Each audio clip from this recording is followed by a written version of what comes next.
All right, let's dive into a question that, let's be honest, pretty much all of us grapple with at some point. Should I buy a house or should I just keep renting? It feels like this enormous, life-altering decision, right? But what if I told you we can break it all down using just a couple of really simple but powerful economic ideas? Now, imagine trying to make that call in one of the world's priciest cities. The stakes are just sky high. It's not just about the numbers on a spreadsheet. It feels like a huge, life-defining moment. And here's the really cool part. The tools we're going to use to solve this specific problem, you can actually use them to make almost any big decision in your life. And to make this super concrete, we're going to zoom in on Singapore. I mean, it's a place that's famous for its incredibly expensive housing market. For the millions of people living there, this whole buy versus rent debate isn't some abstract thought experiment. No, it's a real daily calculation that literally shapes their lives. That's what makes it the perfect real-world lab to see these economic ideas in action.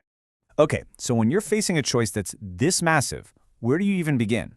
Well, it all starts with a surprisingly simple but incredibly powerful question. What are you giving up? And that question, that leads us right to our very first tool, something called opportunity cost. Now, I know it might sound a little academic, but trust me, this concept is a total game changer. See, opportunity cost isn't just about the money, the price tag on something. It's really about the value of the next best alternative. It's the road not taken. It's the true hidden cost of every single choice you make.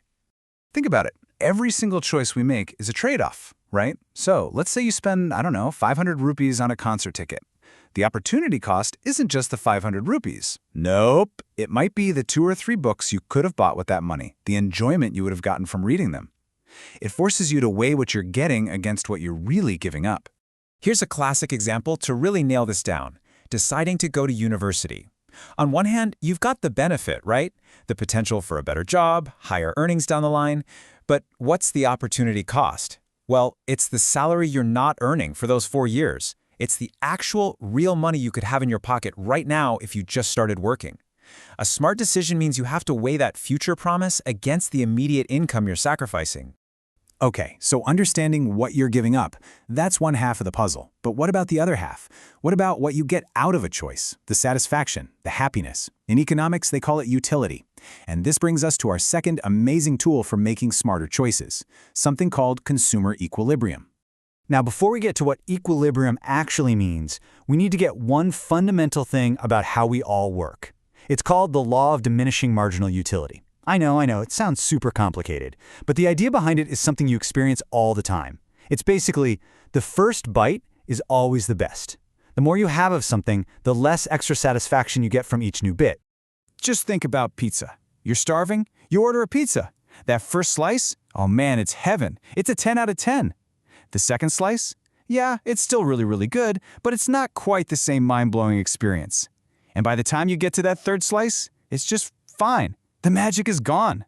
That drop-off in extra satisfaction, that's diminishing marginal utility, right there on your plate. So if we know our satisfaction fades, how do we decide where to spend our money? Well, whether we realize it or not, we're all trying to find what's called our consumer equilibrium. Now, don't get scared by the formula on screen. The idea behind it is actually super simple. It's about getting the most bang for your buck.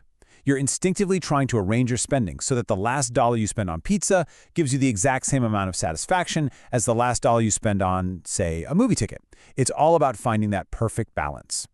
All right, we are now armed with our 2 economic superpowers, opportunity cost and consumer equilibrium. So let's take these tools and head right back to Singapore to finally solve this housing puzzle. And when we apply our first tool, opportunity cost, the first thing that jumps out is that there's no easy, cost-free answer. Not at all. Both choices have massive opportunity costs. I mean, look at buying a home. That huge down payment, that's money you're not investing in stocks or a business. You're giving up flexibility for an asset. On the flip side, if you rent, sure, you keep that flexibility. But the opportunity cost? It's all the potential wealth and equity you're missing out on. It's a textbook trade-off. And this is where our second tool, equilibrium, comes in. Finding your personal balance in this housing decision isn't just about the money. It's about your satisfaction. Yeah, of course, your income and the current interest rates are a huge piece of it. But you also have to ask yourself, what about your lifestyle? What gives you more satisfaction, more utility? Is it the deep sense of stability that comes from owning your own place? Or is it the freedom and flexibility that comes with renting? The right answer is the one that balances all of it to maximize your total happiness. Now, we've been focused on this huge housing question, right? But here's the really amazing part. The beauty of these two ideas is that you can apply them to almost any decision you make. Seriously, they're like a pair of secret economic superpowers that you can now use in your own life. So it really boils down to this simple two-step framework for making better choices. Step 1, always weigh your opportunity costs. The next time you face a big decision, just pause and ask yourself, what is the next best thing I'm giving up to do this? Really look that trade-off in the eye. And step 2, find your equilibrium. Think about your overall satisfaction. Are you spending your resources, and I'm not just talking about money, but your time, your energy, in a way that feels truly balanced and right for you? And that really is the question I want to leave you with today. The next big choice you have to make, whether it's about your career, a major purchase, or heck, even just how you're going to spend your weekend, try looking at it through this new lens. Ask yourself, what's the hidden opportunity cost here? And what would it take to shift things just a little bit to find my perfect equilibrium?